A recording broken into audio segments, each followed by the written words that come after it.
Hi guys, welcome back to our channel, The Other Dimension. So this video will be in Hindi because this video is about the uses of binocular in astronomy. So there are too many videos in English about binoculars in astronomy, but I haven't seen any kind of videos related to binoculars in astronomy. So that is the reason this is made for the Indian viewers. So this video will be in Hindi. So guys यहाँ पे एक पहले मैं तो ये बिनोकुलर का एक review करूँगा। गौर GOR ये आपका 12x60 में आता है, ये एक बैग के साथ। सो 12x60 basically it means about this size of this objective lens. It is the diameter of this objective lens is 60 mm, and here 12 is the 12x जो है उसकी मैग्निफिकेशन है, मतलब 12 टाइम्स ऑब्जेक्ट जो हम लोग का सब्जेक्ट है, सब्जेक्ट को आपके पास लाते हैं। तो बेसिकली मैंने एस्ट्रोनॉमिकल पर्पज़ के लिए ये बिनोकुलर लेने का सोचा था, इसलिए बहुत सारे बिनोकुलर्स आपके अमेजोन और फ्लिपकार्ट्स में अवेलेबल भी है, लेकिन मैंने थोड़ा बजट बिनोकुलर्स जो अच्छा भी हो एस्ट्रोनॉमी के लिए, ऐसे बिनोकुलर्स सर्च किए जो कि मेरे बजट में भी आए, थोड़ा सस्ता भी हो लेकिन काम से अच्छा भी हो। तो इसी के लिए मैं ये बिनोकुलर का रिव्यू लेकर आया हूँ। गौर है ये, आपको कहीं पे ये गैलीलियो के नाम से भी ये बिकती है। ये आपको 2500 या 2600 के आसपास मिल जाएगी। डिस्क्रिप्शन पे इसका बाइंग लिंक भी है फ्लिपकार्ट और अमेजोन पर। तो मैंने 12x60 इसलिए मैंने चूज़ किया। आपका बेसिकली 10x50 भी आता है और 7x50 भी आते हैं, लेकिन सिलेस्ट्रॉन का अगर आप एस्ट्रोनॉमी सीरीज़ अगर देखें बिनोकुलर्स का, तो वो आपका बेसिकली 12x60 से ही शुरू होती है। फिर आपका आ जाता है 15x70, 20 to 30, 50 to 35x70, then 25x80, then goes on, it goes like that. So जो बेसिक मतलब इसका जो साइज़ है वो आपका 12x60 में ही सिलेस्ट्रॉन का आता है। तो मैंने भी इसीलिए यही लेने का सोचा, इंस्टेड ऑफ बाइंग 10x50 और 7x50। और 10x50 का भी आपका मतलब दाम उसके पास ही था, 2500 में भी कुछ थे। तो ये 2500 में मतलब मुझे इस साइज़ का मतलब मिल गया, इसीलिए मैंने इसको परचेज़ किया, क्योंकि bigger the size it's better in astronomy. तो यही कारण है। तो ये अगर इस बिनोकुलर का बात करूँ, अच्छी खासी है इसके प्राइस के हिसाब से।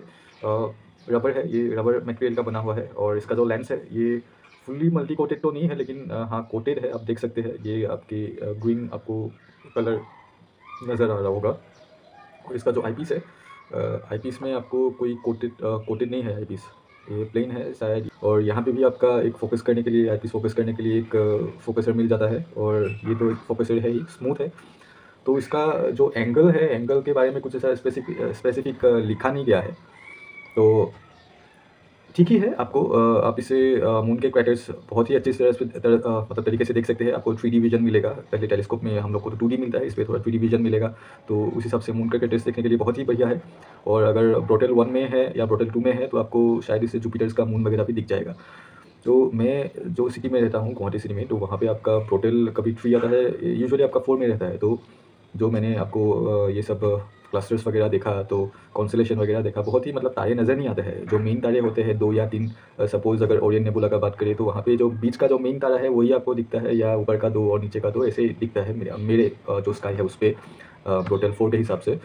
तो लेकिन ये अगर इसको मतलब बिनोकुलर को लेके मैं देखता हूँ, तो मतलब जो तारे ढके हुए थे अच्छे से, मतलब नेकेड आई से नहीं दिख रहे थे, वो तारे भी इससे दिख जाते हैं। तो एक तरह से कॉन्स्टेलेशन या डीप स्काई मतलब एस्ट्रोनॉमी के लिए ये बिनोकुलर्स बढ़िया रहते हैं। तो बात आते हैं कि लाइक अभी एस्ट्रोनॉमी पे बिनोकुलर्स और टेलीस्कोप तो कौन सा मतलब बढ़िया है। मैं तो यही कहूँगा, 2 से 1 से भले 2। तो अगर एक चीज़ से आप जितना देख रहे हैं, तो 2 लगा लेंगे तो उस पर आपको बढ़िया नज़र आएगा। लेकिन बात वही है, अगर आप एक टेलीस्कोप 30,000 का ले रहे हैं, तो आपको 2 लगाएंगे तो और आपको अच्छा विजन मिलेगा, 3D विजन मिलेगा। लेकिन 2 ले लेंगे तो ये आपका वही बजट मतलब बढ़ जाएगा, 60,000 हो जाएगा। तो इसी के लिए मतलब टेलीस्कोप आपका बेसिकली एक ही यूज़ किया जाता है। अभी जैसे आप देख सकते हैं बहुत सारे बाइनोस्कोप भी आ गए हैं, जो पहले हम लोग का डॉप्सोमेन, मैं डॉप्सोमेन टेलीस्कोप को डॉबरमैन टेलीस्कोप बोलता हूँ। तो हम लोग का जो डॉबरमैन टेलीस्कोप है, तो वो डॉबरमैन टेलीस्कोप आपका 20 इंच का जो भी आता है, बहुत बड़ा बड़ा। तो वैसा बीच में एक यूट्यूब वीडियो में मैंने ऐसा 2 भी देखा था, मतलब बाइनोस्कोप था, तो ऐसा 2 20 इंच का टेलीस्कोप था, उसको मतलब दोनों आँख से ऐसे देख रहे थे। तो उतना अगर बजट है आपके पास तो आपको बहुत ही अच्छा खासा मतलब विजुअल ऑब्जर्वेशन मिलेगा, तो उसके लिए तो बढ़िया है। मैं फोटोग्राफी से भी ज़्यादा विजुअल ऑब्जर्वेशन पे ध्यान देता हूँ। Like I am not a very great photographer और not much interested in astronomy, और sorry not much interested in astrophotography, but I am interested in visual observing. तो कभी कभार फोटो दे भी देता हूँ, तो उसको आप इतना मतलब इतना एक्सपेक्टेशन मत रखिएगा मेरे मतलब जो फोटोज़ वगैरह होते हैं, वो बस आप लोगों से शेयर करने के लिए मैं दे देता हूँ। तो वही है कि एक से भले दो। तो मतलब फॉर एग्जांपल अगर आप 25x पे अगर मून का क्रेटर आप एक टेलीस्कोप से देख रहे हैं तो कितना बढ़िया लगता है, राइट? तो इमेजिन कीजिए आप वो मतलब 2 टेलीस्कोप से देख रहे हैं तो आपको एक 3D टाइप का मतलब ऑब्जर्वेशन मिलेगा, तो वो ज़्यादा अच्छा लगता है ना। तो उस हिसाब से बिनोकुलर मतलब बढ़िया है, लेकिन बिनोकुलर का इतना मैग्नीफिकेशन नहीं रहता है।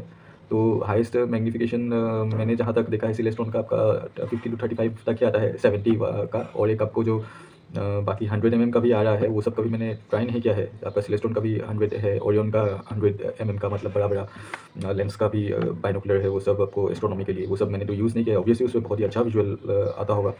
तो उस हिसाब से मतलब बिनोकुलर ठीक है, क्योंकि एक से भले दो, ठीक है? तो बड़ा तो टेलीस्कोप तो रख नहीं सकते हैं, तो अपना बजट के हिसाब से मतलब बिनोकुलर वहाँ तक उस हिसाब के लिए ठीक है, मतलब 100 तक, तो वहाँ तक अफोर्ड भी किया जा सकता है। लेकिन वही तब उसमें हम लोग को उतना मैग्नीफिकेशन नहीं मिलेगा कि हम प्लैनेट्स को देख सकें। तो उस हिसाब से मतलब अगर ऐसे ही आप डीप स्काई इमेजिंग करना चाहते हैं या सॉरी ऑब्जर्वेशन करना चाहते हैं या आसमान को अच्छे से देखना चाहते हैं, एक आसमान का जो एक खूबसूरती होता है उसको और अच्छे से देखना चाहते हैं, छिपा हुआ तारा को आप और अच्छे से देखना चाहते हैं, तो उस हिसाब से बिनोकुलर बहुत ही बढ़िया है।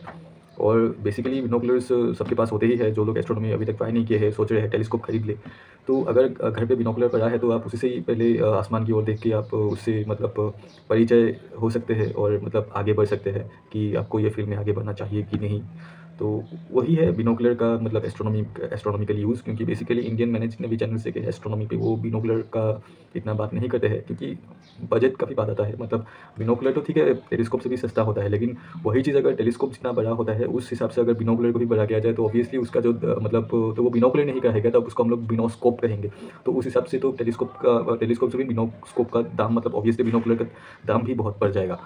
तो लेकिन जो यूजुअल मार्केट में जो बिनोकुलर्स आते हैं तो उस हिसाब से अगर हम लोग एस्ट्रोनॉमी का बात करें तो आप ये 12x60 भी ले सकते हैं, मतलब डीप स्काई और मतलब विजुअलाइजेशन के लिए अच्छा खासा है। और अगर आप थोड़ा अमाउंट मतलब सोचते हैं कि मतलब स्पेंड कर सकते हैं, इन्वेस्ट कर सकते हैं, तो 100 का अगर आप ऐसा बिनोकुलर से मतलब स्काई को देखेंगे तो उसमें बहुत ही बढ़िया रिजल्ट आएगा। लेकिन बात वही है कि आपको लाइक एटलीस्ट ब्रोटल 4 या ब्रोटल 4 से मतलब जो कम होता है मतलब पोल्यूटेड स्काई, तो उसके लिए मतलब बिनोकुलर का यूज़ के लिए तो क्लियर स्काई होना मतलब थोड़ा ज़रूरी है। तभी आपको अच्छा खासा मतलब रिजल्ट बिनोकुलर दे सकता है एस्ट्रोनॉमिकल पर्पज़ के लिए। और बिनोकुलर से जब आसमान को देखा जाता है तो वो एक 3D मतलब एहसास होता है, तो वो एक अलग ही होता है, अलग ही मतलब क्या बोलूँ, टेलीस्कोप से देखने का जो नज़रिया होता है उससे अगर 2 से देखा जाता है तो वो एक मतलब शानदार एहसास होता है। तो यही चीज़ है, मैंने इसका रिव्यू भी दे दिया बिनोकुलर का, गौर का आप ले सकते हैं अगर एक बजट बिनोकुलर चाहिए एस्ट्रोनॉमिकल यूज़ के लिए। हाँ, और टेरेस्ट्रियल यूज़ के लिए भी बहुत ही अच्छा है। मैं कुछ इसका आपको ऑब्जर्वेशन दिखा दूँगा इसका, जो कि मैंने मोबाइल से फ़ोटो खींच के लिया है। लेकिन वो फ़ोटो को आप विजुअल ऑब्जर्वेशन के साथ मतलब कंपेयर मत कीजिए, क्योंकि वो बस एक फ़ोटो है। जब आप आँखों से इसको दोनों लगा के देखते हैं तो कमाल का एक न नज़ारा आता है। तो बस फ़ोटो बस वो इसका मैग्नीफिकेशन का कंपैरिज़न के लिए ही मैंने ये वीडियो के एंड में डाला है। तो उस हिसाब से आप बिनोकुलर को, ये वाला बिनोकुलर को आप ले सकते हैं। मैं इसका कोई भी प्रमोशन नहीं कर रहा हूँ। और एस्ट्रोनॉमिकल यूज़ के लिए अगर बिनोकुलर का बात किया जाए तो बस यही कुछ मेरे पॉइंट्स थे। तो ये आप पे डिपेंड करता है कि आप पहले बिनोकुलर से आप एस्ट्रोनॉमी का यूज़ करना चाहते हैं, या जो जिसके पास टेलीस्कोप्स है ऑलरेडी वो बिनोकुलर खरीद के मतलब अगर वो भी विजुअल ऑब्जर्वेशन करना चाहते हैं तो वो कर सकते हैं। लेकिन हाँ, वही मिनिमम मतलब जो साइज़ होता है वो अगर 12x60 से स्टार्ट करें तो ज़्यादा बेहतर है। सेलोस्ट्रॉन का या और अच्छे कुछ कंपनी का निकॉन का भी ले सकते हैं। लेकिन अगर उतना भी अगर आप बजट के अंदर नहीं है, 2500 या 3000 का बजट है, तो आप ये वाला इससे स्टार्ट कर सकते हैं। ये बहुत ही अच्छा लगा, क्योंकि बिगर द बेटर, तो उस हिसाब से ये वाला ठीक ही लगा मेरे को। तो ठीक है गाइस, इसका कुछ मैं जो इमेज वगैरह इससे कैप्चर किया था उसका कंपैरिजन के लिए मैं ये आपको कुछ फुटेज दे दिया हूँ, आप देख लीजिए और देखने के बाद वीडियो को लाइक और सब्सक्राइब ज़रूर कर दें। Thank you.